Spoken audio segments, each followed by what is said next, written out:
नमस्कार दोस्तों, स्वागत है आपका अपने चैनल एस्ट्रो जीटी में। दोस्तों, कल हमने आयु निर्धारण की विधियां जानी थी।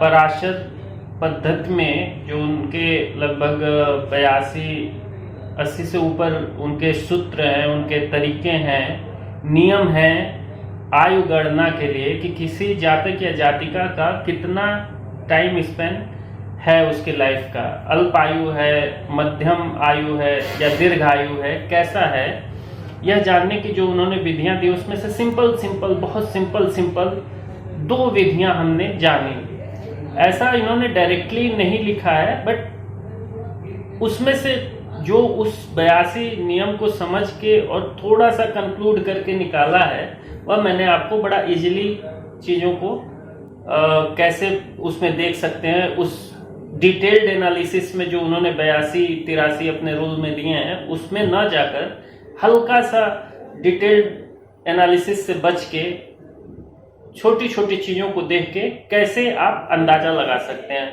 यह मैंने कल डिस्कस किया था।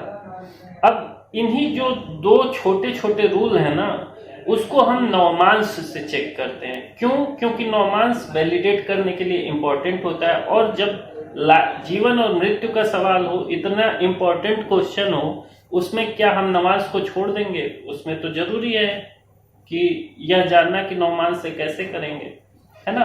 तो आज हम उन्हीं महापुरुष का, संजय गांधी का हमने कल बर्थ चार्ट लिया था, जन्म पत्रिका ली थी, और उस पर हमने वो सारे रूल लगाकर देखे थे। आज हम उन सारे रूलों को नवमांश के हिसाब से वैलिडेट करेंगे।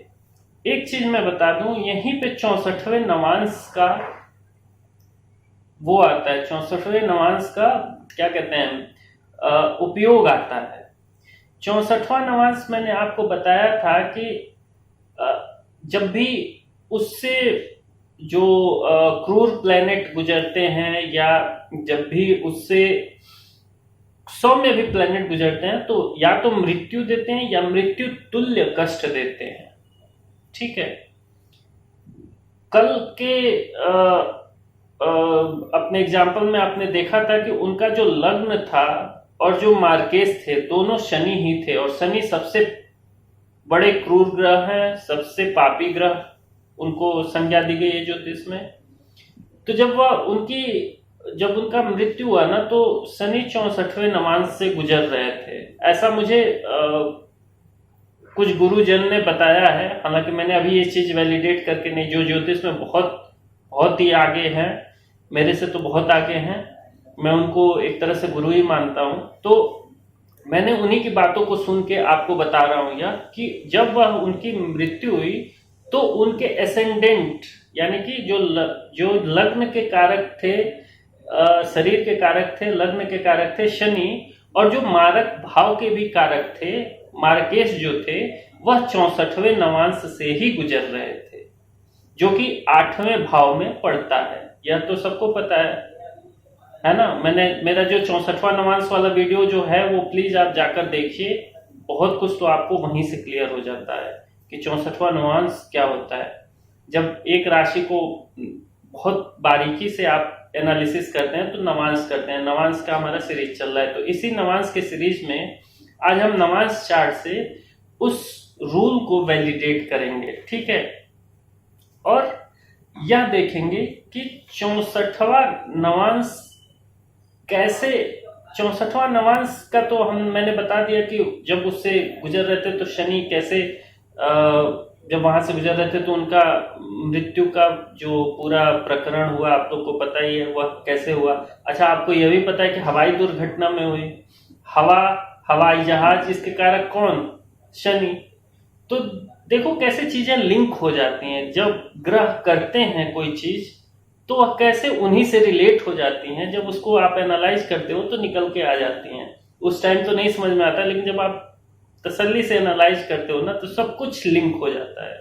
यही ब्यूटी है ज्योतिष की। एनीवेज, तो टॉपिक पे आते हैं। तो आज हम उसको नवमांश से समझेंगे, ठीक है। तो ज्यादा टाइम वेस्ट ना करते हुए चलते हैं नवमांश चार्ट पे।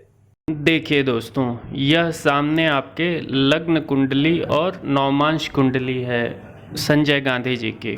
ठीक है, अब इसका एनालिसिस शुरू करते हैं। तो सबसे पहले तो रिवाइज कर लेते हैं वो जो पहले वाले में मैंने बताया था। आप लग्न कुंडली में पहले, तीसरे और 8वें घर के मालिक का बल देख लीजिए।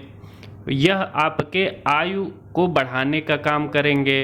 और दूसरे 7वें और 12वें घर के मालिक का बल देख लीजिए, यह आपकी आयु को घटाने का काम करेंगे। जो अगर मान लीजिए दूसरे 7वें और 12वें के मालिक ज़्यादा बली निकल जाते हैं पहले, तीसरे और 8वें के मालिक से, तो अल्पायु हो जाता है आदमी या जातक जातिका। और अगर दोनों एक दूसरे को टक्कर देते हुए होते हैं तो लगभग मध्यम आयु जिसको कह सकते हैं। और बहुत ज़्यादा बली हो जाते हैं 1, 3 और 8 के मालिक, तो जातक को, जातिका को दीर्घायु प्रदान करते हैं।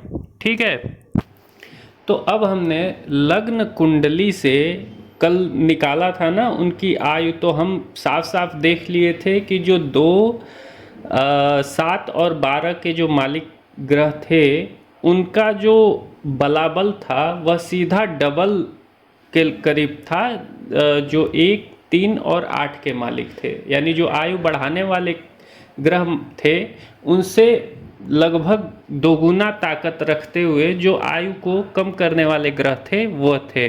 आप यहाँ पर भी चलिए 2 मिनट में इसको जल्दी से इसको रिवाइज कर लेते हैं।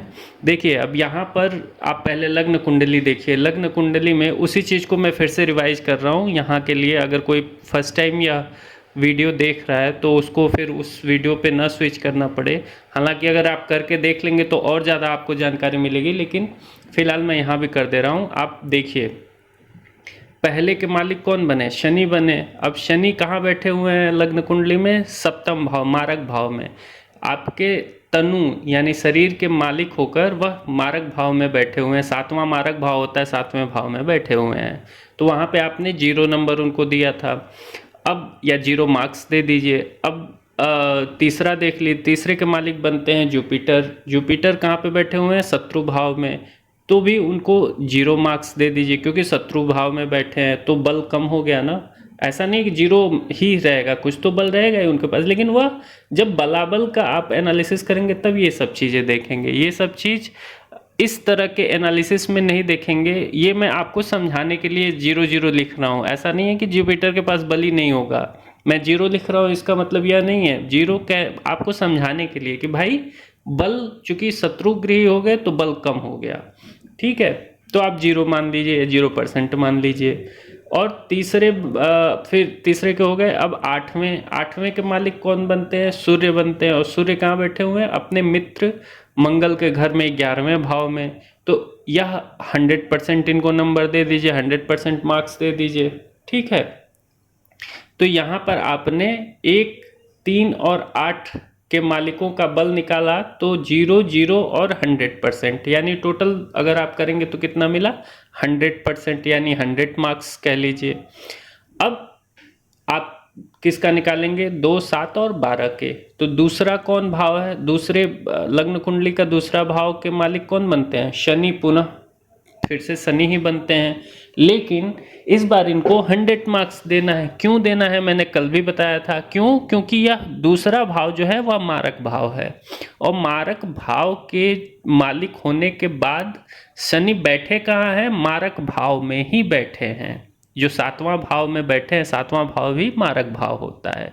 तो दूसरा और 7वां भाव मारक होता है, तो दूसरे के मालिक होके 7वें में बैठे हैं, यानी कि मारक भाव के मालिक होके मारक घर में बैठे हैं।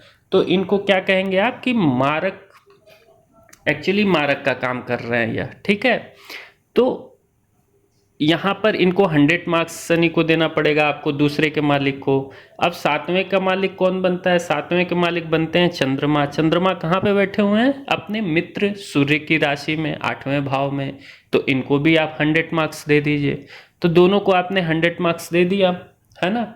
अब तीसरा कौन बनता है? तीसरा हमको देखना है कौन सा भाव? 12वां भाव। तो आपको क्या देखना है? 12वां देखना है। तो 12वें के मालिक कौन बनते हैं? जुपिटर, जुपिटर यानी कि गुरु, और गुरु चूंकि शत्रु गृही हैं, शत्रु भाव में बैठे हैं, तो आपने उनको वहाँ भी जीरो दिया था, यहाँ भी जीरो दे दीजिए। तो अब जो जो आयु घटाने वाले ग्रहों का पूरा कैलकुलेट करके पूरा ऐड करके निकालिए, तो 100%, 100% और 0% यानी कि 200%।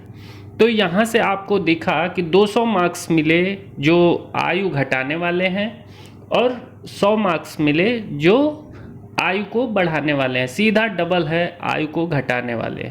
तो यहाँ से हम वैलिडेट कर लिए कि यह अल्पायु होगा जातक या जातिका, जिसकी भी यह कुंडली होती, चूंकि यह संजय गांधी की कुंडली है तो वह अल्पायु हुए। ठीक है, अब यहाँ पर हम नवमांश का इंट्रोडक्शन करते हैं। नवमांश कुंडली, अब आप नवमांश कुंडली से चेक करिए। एक तो मैंने उस टाइम भी बताया कि जब शनि जो है ना, ये जो 7वें भाव में बैठे हैं, इनके एक तो मारक भाव के मालिक होकर मारक भाव में ही बैठे हैं, और दूसरा जब उनकी मृत्यु हुई हवाई मार्ग से, तब यह 64वें नवांश, जो कि जिसमें सिंह राशि पड़ी है, सिंह राशि मतलब क्रूर राशि। तो यहाँ से क्या निकल के आता है कि जब इनका मृत्यु होगा तो क्रूर होगा। क्रूर, अब हवाई एक्सीडेंट में उनको क्रूरता से ही तो वो मरे, क्रूर मृत्यु हुई। तो यहाँ से 8वें भाव को देख के आपको एक क्रूर मृत्यु समझ में आ जाती है। और 64वें नवांश से क्रूर ग्रह शनि उस टाइम गुजर रहे थे, जैसा मैंने बताया, गुरुजनों ने बताया है। तो 64वें नवांश से जब गुजर रहे थे तो शनि मारक भाव के मालिक होकर, और 64वां नवांश जो मृत्यु का नवांश है उससे गुजर रहे थे, उसी टाइम पे उनको मृत्यु दी है। ठीक है, तो यह तो वैसे ही जनरली मैंने आपको बता दिया। अब आते हैं नवमांश से इसको वैलिडेट करने का। तो यहाँ पर देखिए, लग्न जो है, लग्न वर्गोत्तम हो गया है। ठीक है, तो जब लग्न वर्गोत्तम हो गया है और आपका 7वां भाव मारक भाव भी वर्गोत्तम हो गया है। नवांश कुंडली में देखिए, वो जो आगे ब्रैकेट में वी लिखा है मतलब वर्गोत्तम। ठीक है, अब देखिए लग्न भी वर्गोत्तम हो गया और मारक भाव भी वर्गोत्तम हो गया है। तो जैसे ही यह दोनों वर्गोत्तम हुए, एक दूसरे को कैंसिल कर दिए। मतलब अगर उसको 100 देंगे तो इसको भी 100 देंगे, एक अपनी तरफ खींचेगा, एक अपनी तरफ खींचेगा, तो और दोनों बराबर बल से खींचेंगे तो क्या होगा, 0 हो जाएगा। तो बल 0 हो जाएगा, इसलिए यहाँ लग्न वर्गोत्तम होने का कोई बेनिफिट नहीं मिला, 0 हो गया। क्योंकि सामने का भाव जो जिसको मारक भाव कहते हैं वह भी वर्गोत्तम हो गया। ठीक है, अब देखते हैं दूसरी चीज।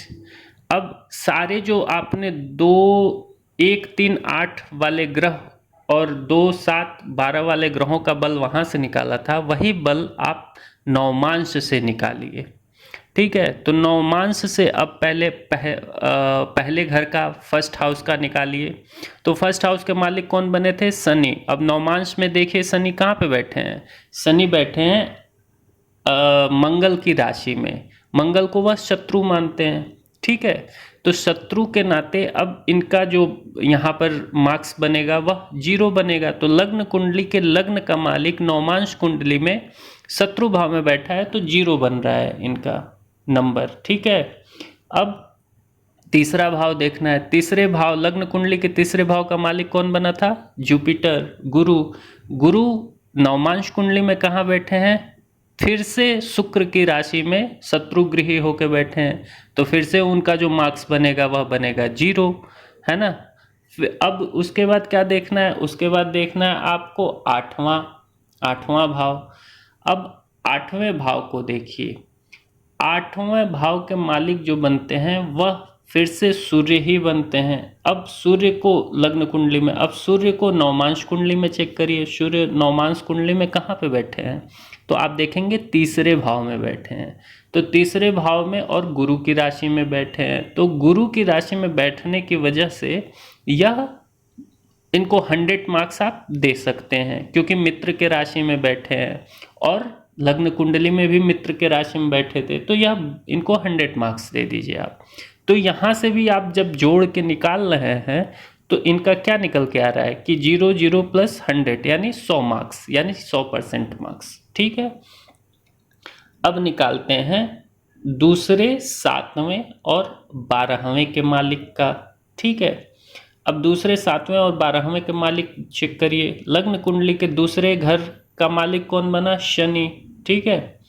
अब शनि को नवमांश कुंडली में चेक करिए। नवमांश कुंडली में शनि कहाँ बैठे हुए हैं? 8वें भाव में, ठीक है। तो 8वें भाव में शत्रु गृह हैं, लेकिन यहां पर आप इनको 100 मार्क्स देंगे। अब क्यों देंगे यह चीज समझिए। देखिए, लग्न वर्गोत्तम था, लेकिन चूंकि सामने वाला भाव भी वर्गोत्तम होने की वजह से लग्न का जो वर्गोत्तम वाला केस था वह बैलेंस होकर 0 हो गया, ठीक है। अब लग्न से शनि 11वें भाव में है, ठीक है। लग्न से शनि 11वें भाव में, यानी कि लग्न मतलब क्या? शरीर। नवांश कुंडली को देखिए, लग्न से 11वें भाव में है, या लग्न कुंडली से भी देख लीजिए, बात तो एक ही हुआ। लग्न से 11वें भाव में नवांश कुंडली में है, इसका मतलब क्या कि शरीर का आय। 11वां भाव क्या होता है? आय, जो अर्निंग होती है।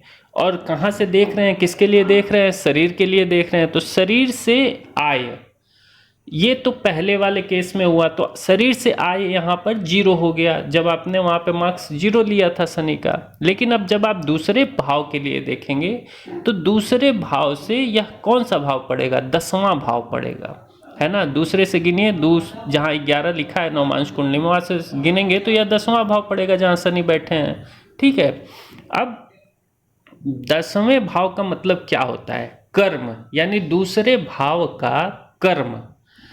शनि जिस चीज के मालिक हैं, शनि क्या दर्शाते हैं? शनि कर्म ही दर्शाते हैं। शनि जहां बैठ जाए वहां बहुत कर्म कराते हैं, और जहां जब शनि की खुद की बात आई तो वह अपना कर्म नहीं करेंगे क्या? ऐसे ही थोड़ा समझ लीजिए, बहुत घुमा के क्या समझाऊं, सीधा सीधा समझिए कि शनि खुद का कर्म, जिसके मालिक हैं वह कर्म के, वह तो करेंगे ही ना।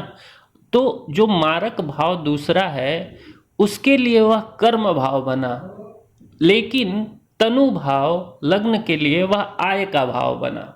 तो आय तो 0 कर दिए वह। क्यों? क्योंकि अभी मैंने समझाया आपको, है ना, कि आय 0 हो गया यहां से शत्रु भाव में। लेकिन कर्म के लिए वही शत्रु भाव इनका कर्म, देखो शनि जब कहीं शत्रु भाव में बैठते हैं तो बहुत ज्यादा कर्म करवाते हैं।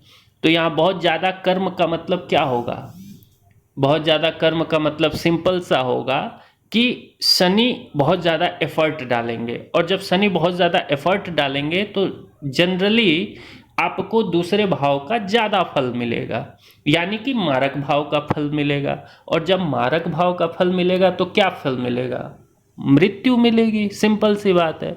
तो यहां पर आपको शनि 100% आपको नंबर लेना है, क्योंकि यहां शनि अपना इफेक्ट देंगे। एसेंडेंट यानी लग्न के लिए तो 0 देंगे, लेकिन दूसरे भाव के लिए यहाँ 100% देंगे, ठीक है। तो यहां से दूसरे का 100% आपको निकल के आ गया। अब आइए 7वें भाव का। 7वां भाव क्या बनता है? 7वां भाव बनता है जिसके मालिक बनते हैं वह चंद्रमा बनते हैं।